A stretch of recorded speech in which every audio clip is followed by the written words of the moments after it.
to the VCA Voice podcast. I'm your host, Dr. Marie Kerl. Our goal with the VCA Voice is to showcase how VCA Animal Hospitals is taking care of the future of veterinary medicine. We'll bring our purpose to life through meaningful conversations about care, our culture, and the communities we serve.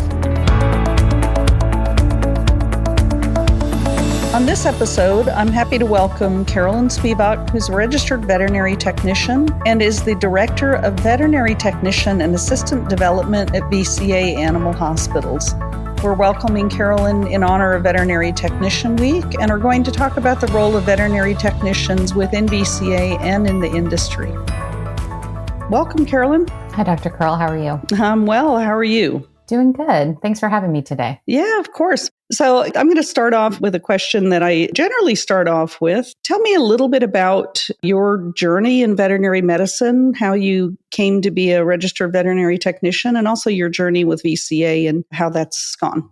So the journey has been quite a long one. I started working in kennels as soon as I was allowed in high school. And so just getting to know patients and taking care of them, being their home away from home.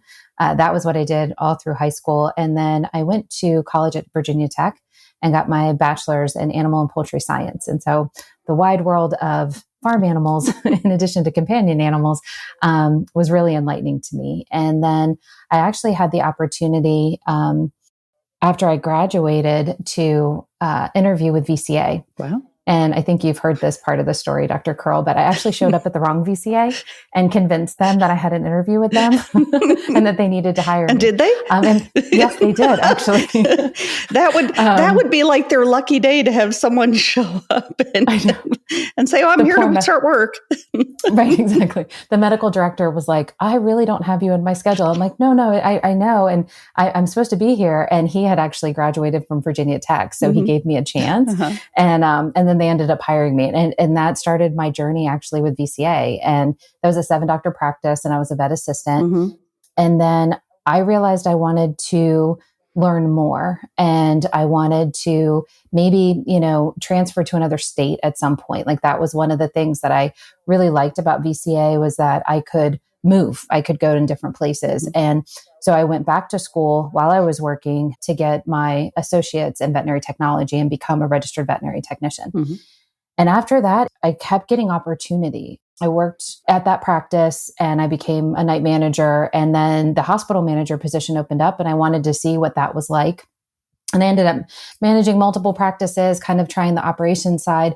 But my heart's always been with technicians. And so I talked to my field team and said, give me a chance to do something to help our technicians and work with our assistants and see what we could do for training and develop tech supervisors. And they gave me a chance. And I was able to be a regional tech supervisor in the Mid-Atlantic region. And then that grew into a group role. And so I would help hospitals from Pennsylvania down to Florida. Wow. And I was able to work with others being regional tech supervisors. So I got to learn a lot and focus on education and training. And that led me to working with the support office on recruiting efforts and student relationships and additional training. And I was able to become the director. I was the manager of technician and assistant development with knowledge and learning. And that ended up giving me opportunities working on lots of different things. And then I moved to MedOps and became the director of technician and assistant development. And I get the opportunity to work with you now. So it's been quite a journey. Well, I'm certainly the beneficiary of that job change. I really appreciate you and appreciate working with you. Yeah, no, it's been great. And I mean, it's been 24 years. Wow. That I've, I haven't stayed in one place for too long. I've had a lot of flexibility and a lot of opportunity, but that's been most of my veterinary career has been, with the VCA. Oh, that's wonderful. And you started in a field role a number of years ago. I'd like for you to tell me a little bit about the development of our regional technician director program and when that started and what the vision was for that role. Yes. So the RTD role, actually, we realized when we're looking at our field team and the leadership. And we've got a regional operations director, regional medical director, that we also needed a regional technician director. We wanted to mirror the leadership that we are hoping for in our hospitals, in our field. And so we were able to develop that team in March of 2020. And so the timing was a little challenging, but it was actually a gift because then our hospitals also had the technician assistant support while we were going through everything with COVID and continue. And so that role is really, again, like I said, it's really to help mirror what we want for our leadership teams within the hospitals. So we collaborate with doctors. We understand the operation side as well. And that team is, they're just amazing. That's a blessing to work with them every day. Each one of them is so different. They bring so many different strengths, and they're able to connect with the hospital teams and the supervisors and demonstrate leadership, but also bring that spark, the thing that they love the most. They share not only with their hospitals, but with the entire national team and with me as well. And so there's just always opportunities to learn more and to do better for our patients.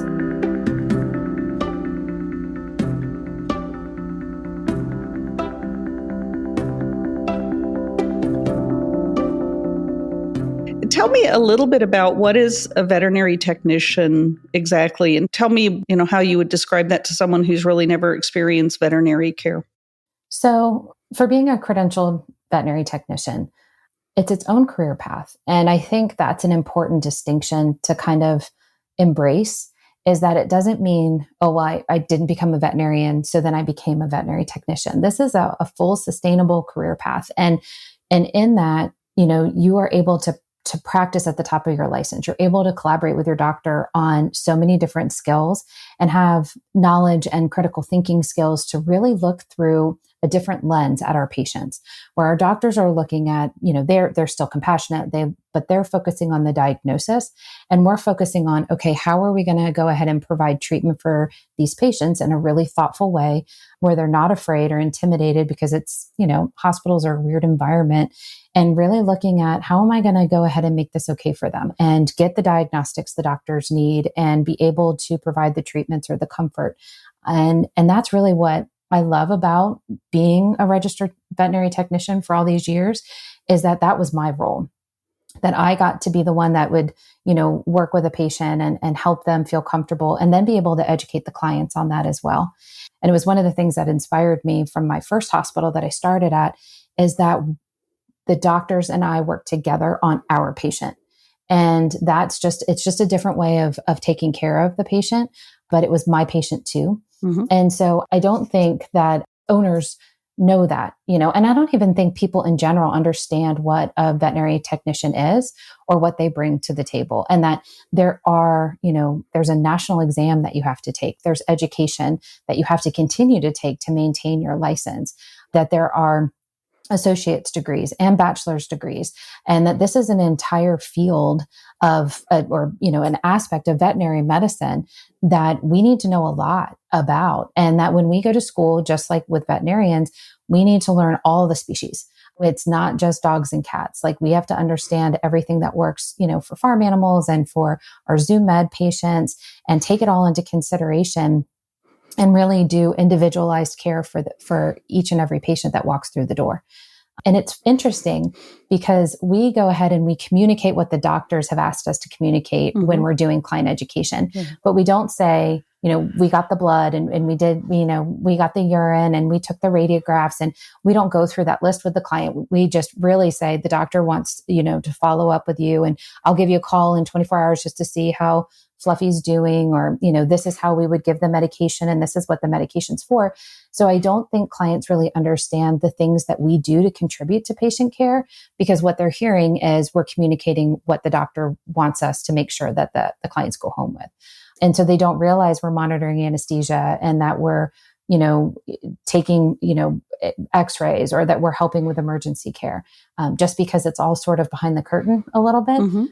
So I think sometimes it's difficult to wrap your head around what all we contribute and all the things that we do. And tell me a little bit about the work that you and VCA are doing on the national level to elevate the role of veterinary technicians. Yeah, we've had some amazing opportunities to work with different partners in the industry. And, we work with NAFTA, which is the National Association of Veterinary Technicians in America, where we have provided some lectures, especially on leadership and patient safety, so that we can go ahead and speak again about the different opportunities and the different avenues that technicians can explore.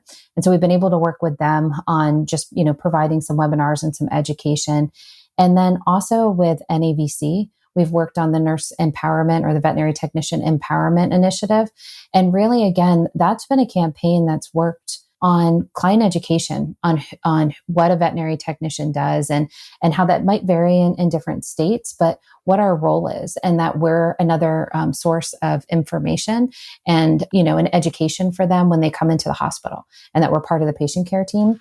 And NAVC had done a survey, and they realized that most clients don't understand what a veterinary technician does and thought it was more husbandry things, which we do, of course, because we want to make sure our patients are comfortable. But they didn't understand the depth and breadth of all of the different services or all the different avenues that we can explore, even in specialty medicine, emergency medicine, urgent care, and in primary care, and that they didn't really understand all of the different dynamics of that. So we've really tried to work on some messaging so that we can go ahead and educate the clients, and also just to kind of reiterate the positive messages to our, veterinary technicians and assistants, that all of their contributions are so critical to us being able to provide patient care across the industry.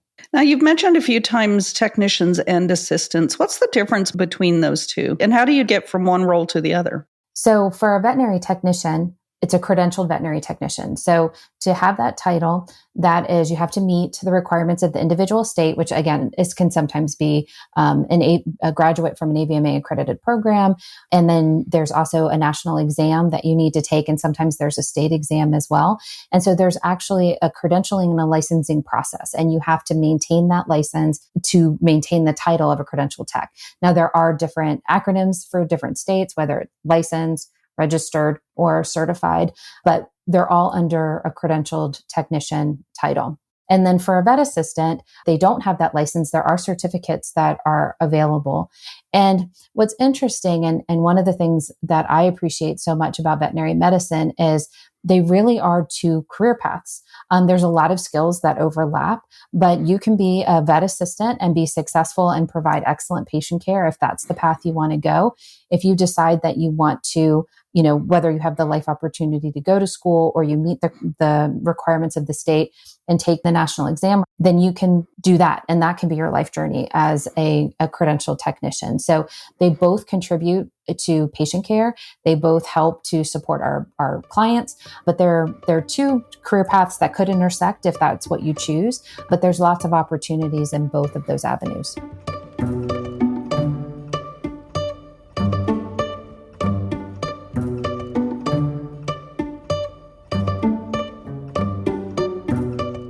I often hear that technicians and assistants don't stay in veterinary medicine too long and that they leave the field. What's the fix for that? How can we make that better and make this a lifelong journey for assistants and technicians to be able to stay in veterinary medicine rather than leaving for other healthcare fields? That's a really good question, Dr. Kerl. I mean, I wish I had the magic answer, but I think, I admit I was a technician, and then I was like, oh, let me try operations, because I wasn't sure where to go next. I wasn't aware of, the different opportunities that were available. And I think one of the ways to help people stay in the industry and make it a career is by giving them opportunities to find the thing that speaks to them, find that spark, and be able to carve out ways for them to explore that, like whether it's nutrition or dentistry or whatever it is, like having the opportunity to understand all of the different avenues that you can explore, and using a network, like that we have with VCA, that if you're like, what, I really think I want to try emergency medicine, that there's someone within the network to be able to help you with that. I think that's one aspect of it. And I think the other thing is too, if someone asks you what you do, it's really difficult to explain all of the things, because there's so many different things that we do in a day-to-day that, again, what we've talked about and identified, that clients don't understand. And so they don't really appreciate all the things that you do. And I think sometimes, that can be difficult when you're looking at a sustainable career, because you're like, okay, what's my next move and am I appreciated? Not only by our teams, we try and do our best to appreciate our teams while we're in our hospitals, but, do clients really understand what we're trying to do to help our patients? And it can be difficult. We deal with really happy days and days that aren't so happy. And, we try and be there through the entire journey for the patient. And I think sometimes that can be challenging. And I think some of the things that we've worked on as well as in industry and also within VCA on mental health and well-being has been important. We care, we are invested in our patients. So when the outcome isn't what we hope it to be, that can be hard and that can be challenging for someone, and they can feel like, I can't do this all the time. But that's where we have resources and connections and support to help people through those moments and, come together as teams. And I think that has to do with some of the longevity issues we have as well, because if people don't feel supported, then they're not sure, again, about continuing with this career for a long time.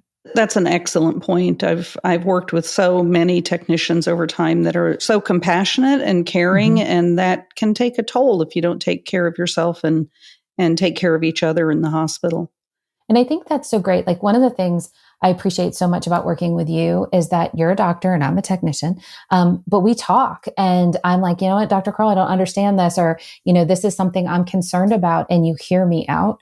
And we have a collaboration about it. And that doesn't mean we always agree, but that means that you've heard what I've had to say and I hear what you have to say. And I think, again, that dynamic in the hospital is so important. Just because I'm having a hard time with a patient doesn't mean that you're not as a doctor, right?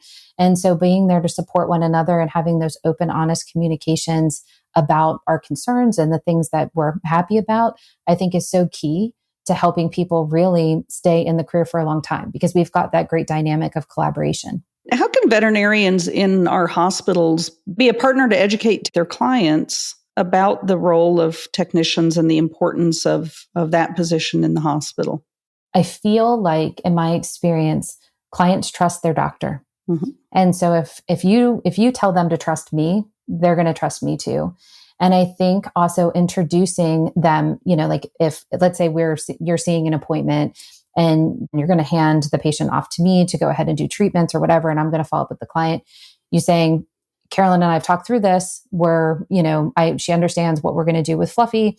She's going to follow up with you. So Carolyn, do you have any questions? Like, have that sort of open communication. Like, you trust me. This is our patient. And I feel like that helps clients to go, okay, it's okay. They might not know me. They're not going to see necessarily all the things that I do with the patient. They might not know me in that way until we get a chance to talk. But the fact that you have confidence in me helps to demonstrate that it's okay. I think that helps sometimes with clients. Doing that out in the open and explaining, she was in there with me when I was doing the procedure. She was monitoring anesthesia. She's been with him through his journey today. They don't realize that we're working together on these things. And so it's more difficult to trust. That's a great point. And we all know veterinarians actually make really lousy technicians. So the partnership is important. And also, having had the opportunity to work with really talented technicians, letting them do what they're trained to do and they're using their skills fully in our practices is so important. Yeah, that keeps us engaged.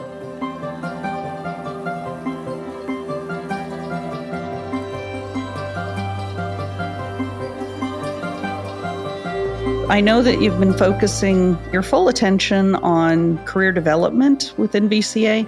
Tell me a little bit about what's coming with that and what we can look forward to and why that's been such a big project and an important project. So one of the things that, like I mentioned before, sometimes when you say, what do? There's a lot that you do. Oh, yeah. And everyone has different opportunities to find strengths in certain skills or proficiencies. Having the title of veterinary technician, right, within our hospitals, for example, doesn't really show you where I am on the gradation of skills as a veterinary technician. So I could be brand new, just graduated, I'm just starting, I know my stuff, I'm doing foundation, or I could be in this field for 10 years and my knowledge and skill level is really, really high. And we both have the same title.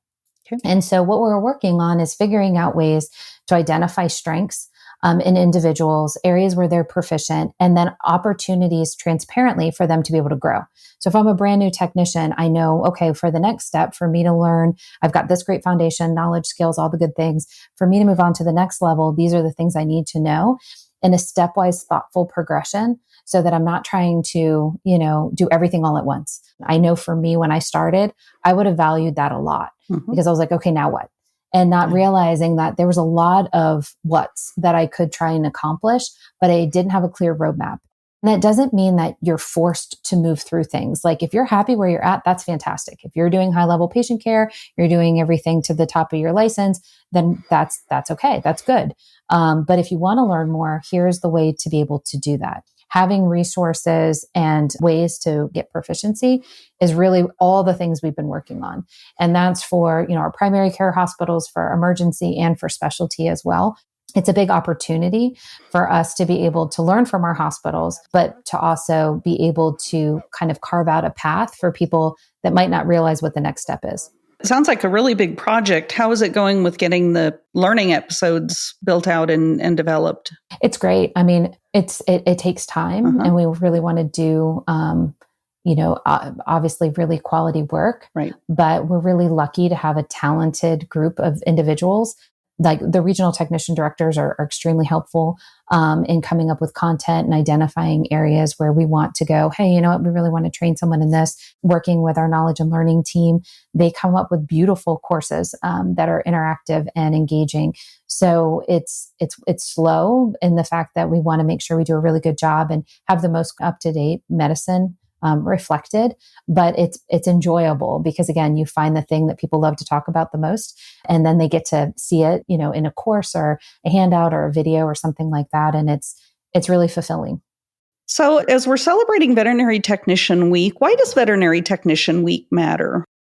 NAVTA started Veterinary Technician Week, I think it was in 1993, and I think one of the key motivations was to celebrate that veterinary technicians exist in the industry. Right. And it was, I think even then, it was to give visibility to what this role is and how it evolves and how, our focus on patient care and the things that we can do, because different states, people can do different things.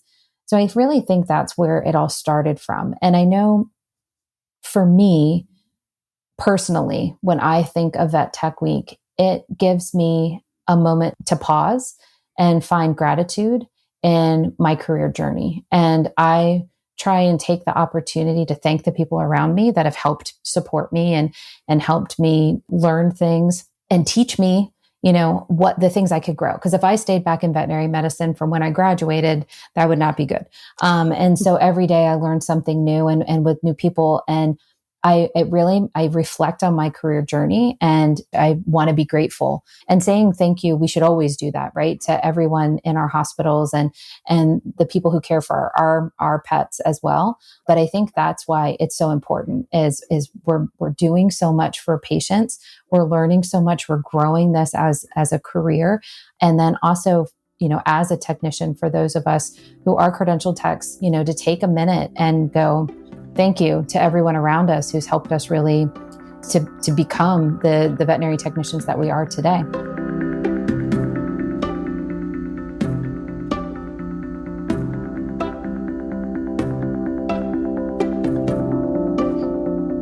Yeah, well, I will take this opportunity to say thank you to our amazing, amazing technicians, hospital teams. It's such a strong partnership and so important. So tell me why VCA technicians are the best in the industry. Well, that's a great question. And obviously it's not a question whether they are or not. We know that they are. Yeah, they have so much heart and they're part of a huge network. And I think more and more they're realizing that, and they do their best every day when they show up, and they're just there and they're present. And I love that about them. I love going into a hospital and seeing people do the things that they're gifted in doing. And, seeing them shine and seeing them talk to others and share that knowledge. And it's just a great thing. I'll get emails or people will put things, and message me about things they've learned and even things that they want to learn or things that might be missing that they're looking for. The fact that they advocate for themselves and for their patients and that they want to continue to grow and learn and make things better. I just think it's a great thing to see people engage and do. And you see that throughout our entire network at VCA and having people talk to one another and really just bond over pets and veterinary medicine. So it's pretty amazing. We don't have too much time left. I think I'm going to finish up with a question based upon your career journey. Tell me what your advice would be to someone who is working in the hospital as a technician and they're looking for what is the next step. I think, it would be something I would tell my younger self when I started my career, is to be brave and ask questions. And you have a group of people around you that wants to support you. And don't be too shy to ask for help. Be open to communication. I think the practices that I have enjoyed being in the most are the ones that have open communication and there's no silly question and it's a supportive environment. Just be brave, ask questions, communicate, and really, tap into your resources. There's a lot of resources out there. There's different academies depending on the things that, different topics that might interest you.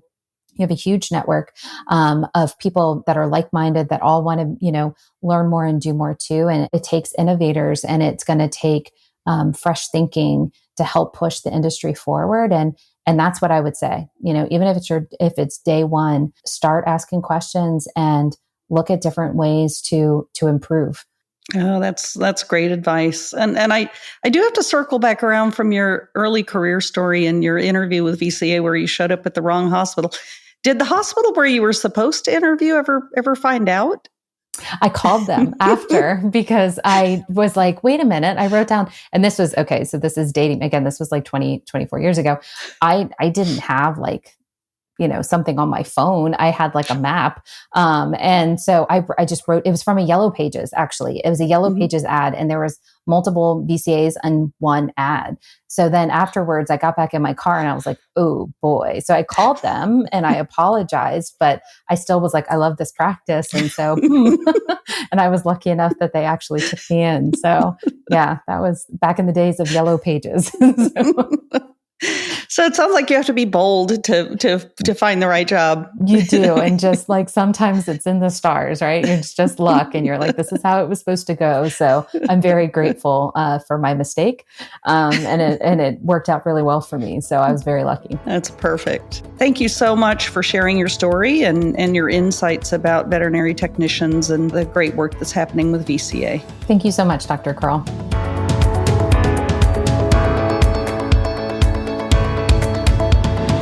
Thank you so much for listening in. If you enjoyed today's episode, please consider subscribing. Don't forget to leave a review to let us know your thoughts and share the episode with friends. Follow VCA Animal Hospitals on social media at LinkedIn, Twitter, Facebook, and Instagram. For more inspiring stories, visit our website at vcavoice.com.